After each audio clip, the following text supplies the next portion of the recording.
Welcome to my channel. இன்னைக்கு இந்த வீடியோல தரமான 5 கிரைம் த்ரில்லர் படங்களை பத்தி தான் பார்க்க போறோம். இந்த 5 படங்களும் தமிழ் டப்பிங்லயே இருக்கு. அதே மாதிரி இந்த 5 படங்களை ஓடிடில போய் பார்க்கணுமான்னு கேட்டிங்கன்னா அதுக்கான அவசியம் கிடையாது. ஏன்னா நான் சொல்ல போற 5 படமும் யூடியூப்ல ஃப்ரீயாவே அவைலபிளா இருக்கு. மேற்கொண்டு பேசி டைம் வேஸ்ட் பண்ணாம நம்ம லிஸ்ட்டுக்குள்ள வந்துடலாம். இந்த லிஸ்ட்ல நம்ம ஃபர்ஸ்டா பார்க்க போற படத்தோட பேரு பாளையம் பிசி அப்படின்றது. இது ஒரு மலையாள கிரைம் த்ரில்லர் படம்னு சொல்லலாம். இப்போ இந்த படம் தமிழ் டப்பிங்ல யூடியூப்லயே இருக்கு. குற்றம் தேடல் அப்படின்ற பேர்ல இந்த படம் அவைலபிளா இருக்கு. சர்ச் பண்ணி கண்டிப்பா இந்த படத்தை பாருங்க. இது ஒரு சூப்பரான கிரைம் த்ரில்லர் படம்னு சொல்லலாம். ஆக்சுவலா மலையாள படத்தை எடுத்துக்கிட்டீங்கன்னு வச்சுக்கோங்களேன், ஃபர்ஸ்ட் ஹாஃபை சாமிக்கு விட்டுருவாங்க. அதாவது ரொம்ப ஸ்லோவா செட்டப்லாம் அமைப்பாங்க. அதுக்கப்புறம் தான் முக்கியமான கதைக்குள்ள வருவாங்க. அதே மாதிரி தான் ஒரு படம் இது. இந்த படத்துல 40 வயசுடைய கான்ஸ்டபிள் தான் முக்கியமான ரோல் பண்ணியிருப்பாரு.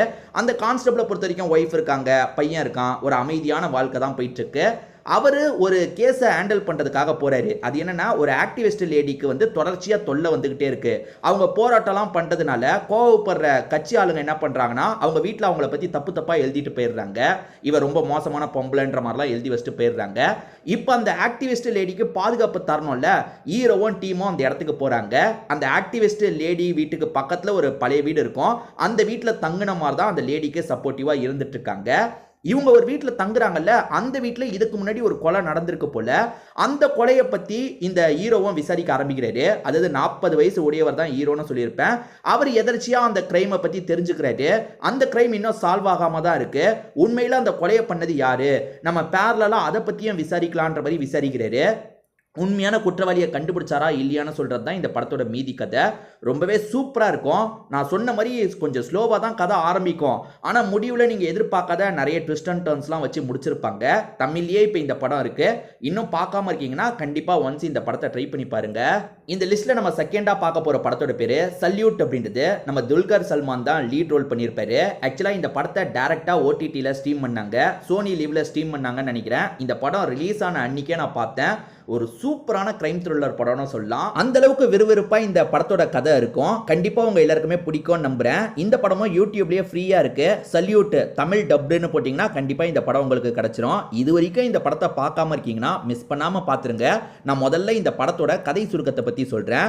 நம்ம துல்கர் சல்மானை பொறுத்த வரைக்கும் போலீஸ் ஃபேமிலியை சேர்ந்தவரா இருப்பாரு. இவரும் போலீஸ், இவரோட அண்ணனும் போலீஸ். என் குடும்பத்தில் இருக்க நிறைய பேர் போலீஸா தான் இருப்பாங்க. அண்ணனா இவருக்கு ரொம்ப உயிர். அண்ணன் என்ன சொன்னாலும் கேட்பாரு. அண்ணன் ஒரு கேஸை சால்வ் பண்ண முடியாம கஷ்டப்படுறாரு. ஒரு கொலை நடந்திருக்கும். கொலை பண்ணவன் யாருன்றதை அண்ணனால கண்டுபிடிக்க முடியல. அண்ணனுக்கு இப்ப கொஞ்சம் பிரஷர் அதிகமாகுது இல்ல. அண்ணனுமே ஒரு அப்பாவியை ஃப்ரேம் பண்ணிடலாம், ஏன்னா இந்த கேஸை முடிச்சாகணும், அதுக்காக ஒரு அப்பாவியை ஃப்ரேம் பண்ணலான்னு சொல்றாரு. தம்பிக்கு பெருசா விருப்பம் இல்ல, நம்ம ஹீரோக்கு பெருசா விருப்பம் இல்ல. இல்லைன்னா உண்மையான குற்றவாளியை கண்டுபிடிக்கணும்னு சொல்லிட்டாரு. ஆனா டைம் போய்கிட்டே இருக்கு, உண்மையான குற்றவாளி கிடைக்க மாட்டான். அதனால ஒருத்தனை ஃப்ரேம் பண்றதுக்கு ஹீரோவும் துணை போறாரு. ஒரு ஆட்டோ டிரைவர் அப்பாவி தான், இவங்களுக்கே நல்லா தெரியும். ஆனா அந்த ஆட்டோ டிரைவர் தான் இந்த கொலையை பண்ணாருன்ற மாதிரி எவிடன்ஸ் எல்லாம் இவங்களே வச்சு எவிடன்ஸை கண்டுபிடிக்கிற மாதிரி அவரை லாக் பண்ணிடுறாங்க. நம்ம ஹீரோக்கு இது உறுத்தலாவே இருக்கு. ஏன்னா ஒரு அப்பாவி தேவையில்லாம இப்ப ஜெயில இருக்கார்ல, இவருமே ரொம்ப வருத்தப்படுறாரு. அண்ணனால் தான் இப்படி பண்ணிட்டோம், நம்ம உண்மையான குற்றவாளியை தேடி போனோம், எல்லாம் முடிஞ்சிருச்சு. ஆனா உண்மையான குற்றவாளியை நம்ம கண்டுபிடிச்சிட்டா ஜெயில இருக்க அந்த அப்பாவியை வெளியே எடுக்கலான்றதுக்காக உண்மையான குற்றவாளியை தேடி அலையிறாரு. சின்ன சின்ன க்ளூ தான் கிடைக்கும். அது மூலியமா அவன் யாரு என்னன்றதை கண்டுபிடிக்கணும்ன்ற மாதிரி நிறைய முயற்சி எடுக்கிறாரு. கடைசியில கண்டுபிடிச்சாரா இல்லையான்னு சொல்றது தான் இந்த படத்தோட மீதி கதை. டைரக்டா இந்த படத்தை ஓடிடியில் ஸ்ட்ரீம் பண்ணாங்க. இப்போ யூடியூப்லயே இந்த படம் இருக்கு. கண்டிப்பா பாத்துருங்க. இது வரைக்கும் நீங்க பார்க்காம இருக்கீங்கன்னா இந்த படத்தை பாத்துருங்க. அந்த அளவுக்கு ஒரு சூப்பரான படம்னு சொல்லலாம். துல்கர் சல்மான் ஆக்டிங், அண்ணனா நடிச்சவரோட ஆக்டிங்னு எல்லாமே தரமா இருக்கும். நம்ம லிஸ்ட்ல அடுத்ததா பார்க்க போறது தான் துல்கர் சல்மானோட படம் தான். இந்த படம் 2012 வெளியாச்சு. அதாவது கரியரோட ஸ்டார்டிங்ல வெளியான படம்னு சொல்லலாம். இது ஒரு சூப்பரான கிரைம் த்ரில்லர் படம்னு சொல்லலாம். ஆத்திரம் அப்படின்ற பேர்ல தமிழ் டப்டுல இருக்கு. நீங்க ஆத்திரம் அப்படின்ற மாதிரி சர்ச் பண்ணீங்கன்னா கண்டிப்பா இந்த படம் உங்களுக்கு கிடைச்சிரும். இந்த படத்தோட பிளாட்டை பத்தி நான் சொல்றேன். துல்கர் சல்மானை பொறுத்த வரைக்கும் ரொம்ப அமைதியான இருப்பாரு. பியானோலாம் சொல்லி கொடுக்கிறவரா இருக்காரு. பக்கத்து வீட்டு பொண்ணுக்கு மட்டும் பியானோ கிளாஸ் மாதிரிலாம் இவர் எடுத்துட்டு இருக்காரு. ரொம்ப அமைதியான ஆள் மாதிரி தானே தெரியுறாரு. ஆனா இவர் என்ன பண்றாருன்னா, திடீர்னு ஆட்டோல போயிட்டு இருக்க ஒருத்தனை அட்டாக் பண்றாரு. பிளான் பண்ணி அட்டாக் பண்றாரு. அட்டாக் பண்ணி வீட்டுக்கு கொண்டு வந்து அவனை டார்ச்சர் பண்றாரு. எதுக்காக அவனை டார்ச்சர் பண்றாருன்ற மாதிரி கேள்வி நமக்கு எழ ஆரம்பிக்குது. இன்னொன்று பக்கம் அந்த ஆட்டோ டிரைவரோட ஒய்ஃப் இருக்காங்கல்ல, என் ஹஸ்பண்ட் மிஸ்ஸிங்ன்ற மாதிரி கம்ப்ளைண்ட் கொடுத்துட்றாங்க. ஸ்ரீனிவாசன் அப்படின்ற ஒரு போலீஸ் தான் விசாரணை பண்ணிட்டு இருக்காரு. இந்த விசாரணை ஹீரோ ஹீரோ பக்கம் நெருங்குது. அப்ப ஹீரோ என்ன பண்றாருன்னா இதுக்கு மேல நம்ம பொறுக்க கூடாது, இவன் கதையை முடிக்கணும்ன்ற மாதிரி கதையை முடிச்சிடுறாரு. ஸோ ஹீரோ தான் இதுக்கு பின்னாடி இருக்காரா இல்லையான்றதை விசாரிக்கிறதுக்காக சீனிவாசன் வராரு. அதுக்கப்புறம் இந்த கதையில என்ன நடக்குது அப்படின்றது மீதி கதையா இருக்கும். நம்ம ஹீரோ எதுக்காக ஒரு ஆட்டோ டிரைவரை சாவடிக்கணும், அது ஒரு கேள்வியா இருக்கா. அதே மாதிரி இவர் கொலை பண்ணிட்டாரு, ஆனா அந்த கொலை பண்ணதுல இருந்து போலீஸ் கிட்ட மாட்டாம தப்புச்சாரா இல்லையான்னு சொல்றது தான் மீதி படமா இருக்கும். ரொம்பவே சூப்பரா இருக்கும். ஆக்சுவலா ஒரு ஃபிளாஷ்பேக் ரிவீல் ஆகும். அந்த ஃபிளாஷ்பேக் தான் ரொம்ப நேரம் போகும். ஒரு 40 நிமிஷத்துக்கு மேல ஃபிளாஷ்பேக்கே சொல்லியிருப்பாங்க.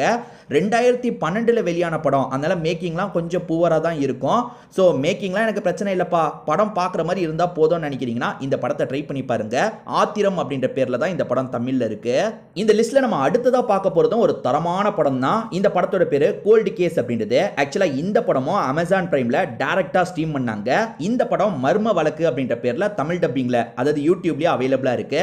இந்த படத்தில் பிருத்திவிராஜ் நடிச்சிருப்பாரு, அதே மாதிரி அதிதி பாலன் நடிச்சிருப்பாங்க. அருவி படத்துலலாம் நடிச்சாங்கல்ல, அவங்க ஒரு முக்கியமான ரோல் பண்ணியிருப்பாங்க. நான் இந்த படத்தோட கதையை பற்றி தெளிவாக சொல்கிறேன்.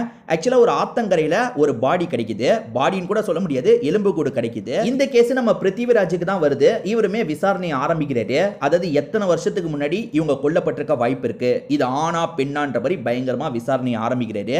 இன்னொன்று பக்கம் அதிதி பாலனை நமக்கு காட்டுறாங்க. அவங்களுக்கு ஒரு பொண்ணு இருக்கா, அவங்களுமே புதுசாக ஒரு வீட்டுக்கு குடி வராங்க. அவங்க புதுசாக ஒரு வீட்டுக்கு குடி வந்தாங்க பார்த்தீங்களா, அந்த இடத்துல ஒரு ஃப்ரிட்ஜ் இருக்கு. அந்த ஃப்ரிட்ஜை சுற்றி அமானுஷ்யமாக பல விஷயங்கள் நடக்குது. அதாவது அதிதி பாலன் ஸ்டோரியை பொறுத்த வரைக்கும் அமானுஷ்யமாக நிறைய விஷயங்கள் நடக்குது. இன்னொன்று சைடு பிருத்திவிராஜ் கேஸை விசாரணை பண்ணிட்டு இருக்காரு. இவங்க ரெண்டு பேரோட கதையும் மாற்றி மாற்றி நமக்கு காட்டுறாங்க. ஒரு புள்ளியில் இந்த ரெண்டு கதையும் ஜாயின் ஆகுது. எந்த புள்ளியில் இவங்க ரெண்டு கதையும் ஜாயின் ஆகுது, உண்மையிலேயே அந்த எலும்பு கூடி யாரோடது, அதே மாதிரி அதிதி பாலன் வீட்டில் அமானுஷ்யமாக நடக்கிறதுக்கு காரணம் என்ன, இதெல்லாம் சொல்கிறது தான் இந்த படத்தோட கதையாக இருக்கும். கண்டிப்பாக பார்க்க வேண்டிய படம். நிறைய பேர் பார்த்துருக்க கூட வாய்ப்பு இருக்கு. இன்னும் இந்த படத்தை பார்க்காம இருக்கீங்கன்னா கண்டிப்பாக இந்த படத்தை பார்த்துருங்க. அந்த அளவுக்கு சூப்பரான படம்னு சொல்லலாம். இந்த லிஸ்ட்ல நம்ம கடைசியாக பார்க்க போகிறது ஒரு தெலுங்கு படம் தான். பீரியடிக் செட்டப்ல அமைச்ச த்ரில்லர் படம்னு சொல்லலாம். இந்த படத்தோட பேரு ருத்ரங்கி அப்படின்றது. இந்த படம் தமிழ்லையும் ருத்ரங்கின்ற பேர்ல அவைலபிளா இருக்கு. நீங்க ருத்ரங்கின்னு சர்ச் பண்ணீங்கன்னா கண்டிப்பா இந்த படம் உங்களுக்கு கிடைச்சிரும். இந்த படத்துல ஜெகபதி பாபு நடிச்சிருப்பாரு, மம்தா மோகன்தாஸ் நடிச்சிருப்பாங்க, விமலா ராமன் ஒரு முக்கியமான ரோல் பண்ணியிருப்பாங்க. இந்த படத்தோட கதையை பத்தி நான் சொல்றேன். ஜெகபதி பாபுவை பொறுத்த வரைக்கும் அரசரா இருப்பாரு. இந்த அரசரை பொறுத்த வரைக்கும் பெண்கள் வீக்னஸ் இருக்கும். ஆக்சுவலா இந்த அரசருக்கு ஏற்கனவே விமலா ராமன் ஒய்ஃபா இருக்காங்க. இதை தாண்டி இவர் என்ன பண்றாருன்னா ஜுவாலா அப்படின்ற ஒருத்தங்களை கல்யாணம் பண்ணி வீட்டுக்கு கூட்டு வராரு. அவங்க கூட ஒண்ணு மண்ணா இருக்கலாம்னு பார்த்தா அவங்க ஒரு ஆண் மாதிரி இருக்காங்க. நீ ஒரு ஆண் மாதிரி இருக்க, உங்ககிட்ட பெண்களுக்கான நளினமே இல்லைன்ற மாதிரி இவர் ஒதுக்கி வச்சிருக்காரு. ஆக மொத்தத்தில் ஏற்கனவே இவருக்கு 2 ஒய்ஃப் இருக்காங்கல்ல. இதை தாண்டி ஒரு கிராமத்து பொண்ணை பார்த்து இவர் இம்ப்ரெஸ் ஆயிடுறாரு. அந்த பொண்ணை எப்படியாவது அடையணும்னு நினைக்கிறாரு. இவர்கிட்ட பணியாளா வேலை பார்க்கக்கூடியவனோட காதலி தான் அவன்றது தெரிய வருது. இவர் என்ன சொல்றாருன்னா, நீ எப்படியாவது அந்த காதலியை என்கிட்ட கூட்டு வந்து ஒப்படைக்கணும், என் கூட ஒன்னா இருக்க வைக்கணும். அப்படி ஒன்னா இருக்க வைக்கலன்னா உன் கிராமத்துக்கு கடைசி வரைக்கும் தண்ணி கிடைக்காது, உன் கிராமத்தை ரொம்ப கஷ்டப்படுத்துவேன் அப்படின்ற மாதிரிலாம் அவனை மிரட்டுறாரு. இப்போ அந்த காதலாம் என்ன பண்ண போறான் அப்படின்னு சொல்றது தான் இந்த படத்தோட மீதி கதையா இருக்கும். கண்டிப்பா இந்த படத்தோட கதை உங்க எல்லாருக்குமே பிடிக்கும் நம்புறேன். நான் லிஸ்ட்ல 5 படங்களை பத்தி சொல்லியிருக்கேன் பாத்தீங்களா, இந்த 5 படங்களுமே நல்லா தான் இருக்கும். இது வரைக்கும் இந்த 5 படங்கள்ல எந்தெந்த படங்களை நீங்க பார்த்திருக்கீங்க, அதுல எது உங்களுக்கு பிடிச்சது, எது உங்களுக்கு சுத்தமா பிடிக்கலன்றதை கமெண்ட் செக்ஷன்ல சொல்லுங்க. ஏன்னா இந்த வீடியோவை பார்க்குற மற்றவங்களுக்கு அது யூஸ்ஃபுல்லா இருக்க வாய்ப்பு இருக்கு. திரும்பி வேற ஒரு வீடியோல பார்க்கலாம்.